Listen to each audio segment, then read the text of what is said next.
Friends, good evening friends. നമ്മളിനി ബാക്കി second module തീർക്കാനുള്ള പരിപാടി തീർക്കാൻ പോവുകയാണ്. നമ്മൾ armature torque of D C മോട്ടോറിൻ്റെ ആ പ്രൂഫ് ഒന്നുകൂടി പറയാമെന്ന് വെച്ചു. Torque is a turning moment of a force about an axis and is measured by the product of force and radius r at right angle to which the force acts. T is equal to F into R. നമ്മൾ ആ circle കണ്ടോ, അത് ആറ്. അതായത് ടാൻജൻ്റായിട്ടൊരു ചെറിയ circle shade ചെയ്ത്, പിന്നെ F force കണ്ട ടാൻഷൻ വര. പിന്നെ അത് കഴിഞ്ഞിട്ട് in a D C motor each conductor is acted upon by a circumferential force F at a distance F at force distance R, radius of the armature. Each conductor exerts a torque tending to rotate the armature.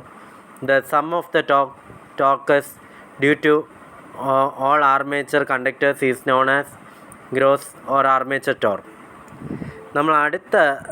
നമ്മൾ അടുത്ത ചേട്ടന്മാരെ പറ്റിയാണ് പറയാൻ പോകുന്നത്. Let D C motor 6 average radius of armature in metre. Average radius of armature കാണിച്ച് നമ്മൾ ആ ചേട്ടൻ കണ്ടു. ഇനി അടുത്ത എൽ എന്ന് പറയുന്ന ചേട്ടൻ effective length of each conductor in metre. Z എന്ന് പറയുന്ന ചേട്ടൻ total number of armature conductors. A is equal to number of parallel paths. A is equal to number of parallel paths. I is equal to current. B is equal to average flux density, phi flux per pole. P equal number of poles.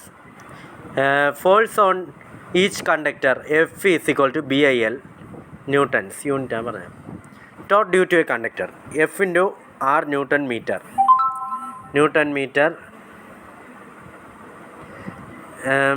Total armature torque TA is equal to ZFR Newton meter.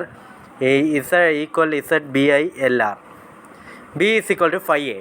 I is equal to IA by A. A is equal to 2 pi RL divided by P. നമ്മൾ ഇനി അടുത്ത ചേട്ടനാണ്. ആ ചേട്ടന്മാരെല്ലാം കൂടി പുതിയൊരു ചേട്ടനെ നമ്മൾ ഉണ്ടാക്കുകയാണ്.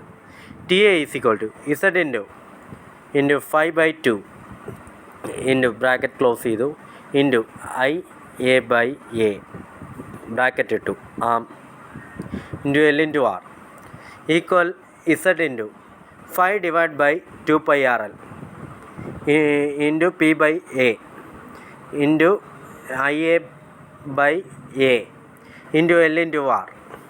Z5 IA by P divided by 2 pi A. അതാണ് ഇക്വേഷൻ വരുന്നത്. Newton metre. അതാണ് നമ്മൾ അടുത്തത് ടി എ ആക്കുക. ടി എ വരുമ്പോൾ 0.159 Z5 IA P by A per Newton per meter. TA is proportional to 5 IA. For a shunt motor, flux is practically constant. T is proportional to IA. For a series motor, flux is directly proportional to armature current. IA is provided magnetic saturation does not take place. TA is proportional to IA square. ഇനി അടുത്തത് alternative expression for TA. EB is equal to 5Zn by 60 into P by A. അടുത്തത് P5Z divided by A equal 60 into EB divided by N.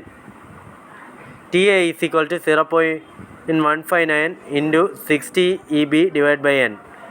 അടുത്ത TA is equal to 9.55 into EB IA divided by N. Note that developed torque or gross torque means armature torque TA. ആണല്ലോ. B H പിയുടെ equation 2πn TSH 60 into 746 ഉണ്ടല്ലോ. ഈ shaft torque important ആണ്. ഇനി അടുത്ത ചേട്ടനാണ് losses in a D C motor. The losses occurring in a D C motor are the same as in D C generator. Copper loss, iron or core loss, mechanical losses. Efficiency equal output by input into 100. അടുത്ത equation വരുമ്പോൾ equal output divide by output plus losses into 100. As a generator, as for a generator, the efficiency of a DC motor will be maximum when minus variable losses equal constant losses.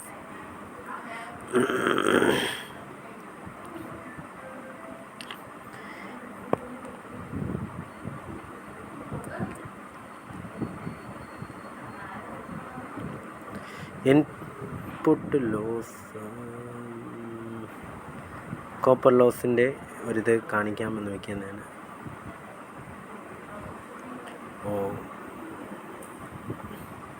Copper loss input C U copper loss കാണിക്കുന്നു. Mech power V/IA watts കാണിക്കുന്നു. Iron and friction losses output power of motor. A-B copper losses, B-C iron and friction losses. Overall efficiency C/A. Efficiency electrical efficiency B/A. Efficiency M C/B mechanical efficiency. നമ്മളിത് ഒന്നുകൂടി കാണിക്കുകയാണ്. പിന്നെ അടുത്ത ചാടി നമ്മൾ ഒരു ചേട്ടനെയാണ് നമ്മൾ വിട്ടുപോയത്. അടുത്തത് speed control of DC motor. 3 voltage control method, multiple voltage Ward Leonard system.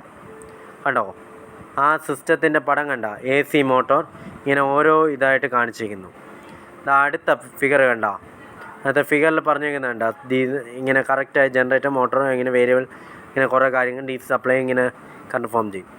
അടുത്തതാണ് field flux control method, armature resistance control. അടുത്ത ഫീൽഡ് ഡൈവേർട്ടേഴ്സ്, ആർമേച്ചർ ഡെലിവർ. ഇത് ഇമ്പോർട്ടൻ്റ് ആണ്. ഇപ്പോൾ ഫിഗറിലേക്ക് പോവുകയാണ്.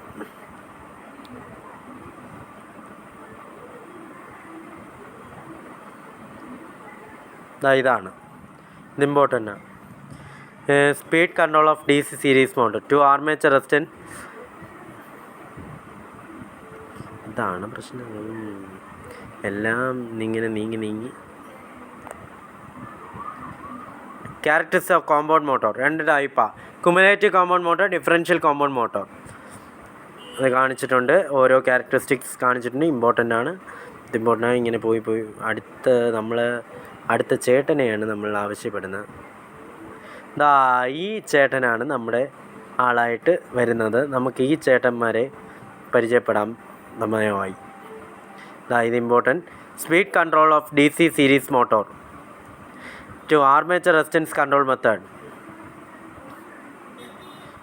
സ്റ്റാർട്ടിങ് ഓഫ് DC മോട്ടോർ നമുക്ക് വായിക്കാം, പറയാൻ പോവുകയാണ്. And starting when the motor is stationary. There is no back EMF in the armature if the motor is directly switched on to the mains.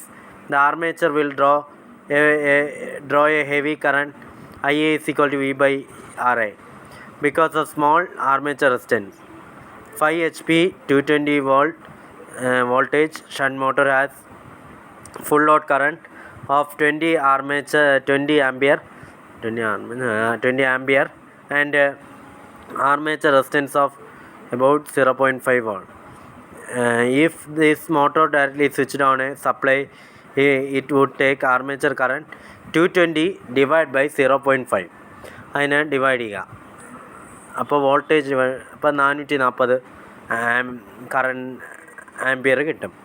പിന്നെ 22 times of the full load current form ചെയ്യും. High start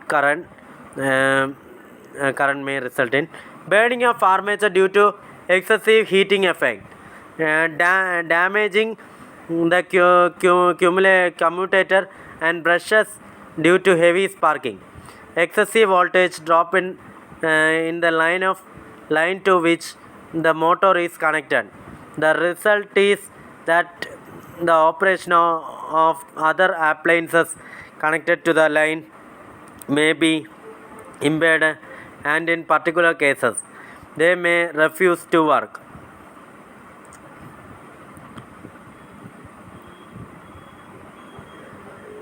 In order to avoid excessive current at starting, a variable resistance is inserted in series with the armature circuit. The resistance is gradually reduced as the motor gains speed, and eventually it is cut out completely when the motor has attained full speed. The value of starting resistance is generally such that starting current is limited to 1.25 to 2 times the full load current. നമ്മൾ ഇനി അടുത്ത ചേട്ടന്മാരെയാണ് പഠിക്കാൻ പോകുന്നത്. നമ്മൾ ആ ചേട്ടന്മാരുടെ പേര് പറയാണ് types of DC motor starters. 3 point starter and 4 point starter. ഈ ചേട്ടന്മാരാണ് ഇനി നമ്മൾ തുടങ്ങാൻ പോവുകയാണ്. It is very important and desirable to provide the starter with protective devices to enable the starter arm to return to off position. When the supply fails, for this purpose we use no volt release coil. When the motor becomes overloaded or develops fault, for this purpose we use overload release coil. അടുത്ത the two types of starter differ only in the manner in which the no volt release in coil is connected. നമുക്ക് നോക്കാം. This type of starter is widely used for starting shunt and compound motors. കണ്ട ഈ പടം important ആണ്. ഇതാ കണ്ട ഇത് മൂവിയിൽ നിന്നാണ് വെച്ചാൽ 3 point starter മൂവിയിൽ നിന്നാണ്. പിന്നെ നോ വോൾട്ടേജ് റിലീസ് കാണിച്ച് സപ്ലൈ വോൾട്ടേജ് എല്ലാം കൊടുത്തിട്ടുണ്ട്, എല്ലാം മോട്ടർ കൊടുത്തിട്ടുണ്ട്, അങ്ങനെ കാര്യങ്ങൾ. 4 പോയിൻറ്റിൽ ഫീൽഡ് റെഗുലേഷൻ തന്നിട്ടുണ്ട്, ഫീൽഡ് വൈൻഡിങ് തന്നിട്ടുണ്ട്, DC സപ്ലൈ ഉണ്ട്, അങ്ങനെ കാണിച്ചിട്ടുണ്ട്. ടെസ്റ്റിംഗ് ഓഫ് DC മെഷീൻ ഇത് ഇമ്പോർട്ടൻ്റാണ്. ഡയറക്റ്റ് മെത്തേഡ് ഉണ്ട്, ഇൻഡയറക്റ്റ് മെത്തേഡ് ഉണ്ട്, റീജനറേറ്റീവ് മെത്തേഡ് ഉണ്ട്. Retardation test. DC machine can be tested 4 types. ഈ 4 പേരും മറക്കരുത്. നമ്മൾ ഡയറക്റ്റും ചോദിക്കാം, ഇൻഡയറക്റ്റും ചോദിക്കാം, റീജനറേറ്റീവ് റിട്ടാർഡേഷൻ ചോദിക്കാം. ഡയറക്റ്റ് മെത്തേഡിൽ വരുമ്പോൾ net pull on the rope W-S kilogram per weight, W-S into 9.81 newtons, TSH W-S 9.81 into R Newton per meter. Output power 2 pi n TSH divided by 60 equal 2 pi n W-S 9.81 into R divided by 60. Efficiency 2 pi n W-S into R into 9.81 divided by 60 into VI. Voltage into കറണ്ടാണ് ഉദ്ദേശിച്ചത്. ഇതാ കണ്ടല്ലോ testing of DC. Indirect method. No load machine losses are first measured by a suitable test, and then the additional losses on load are determined from the machine data in order to calculate the machine efficiency. The simplest method of measuring no load machine losses is by Swinburne's method. Swinburne's method for determining efficiency. In this method, the DC machine is run as motor at no load, and losses of the machine are determined. Once the losses the machine are known, its efficiency at any desired load can be determined in advance.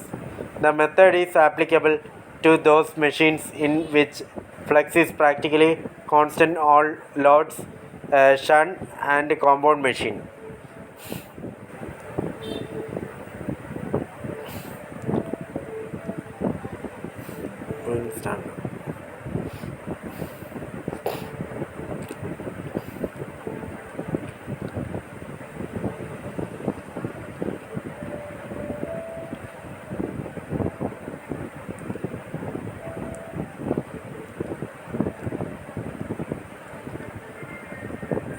Swinburne test, determination of fault resistance, finding determination of constant losses.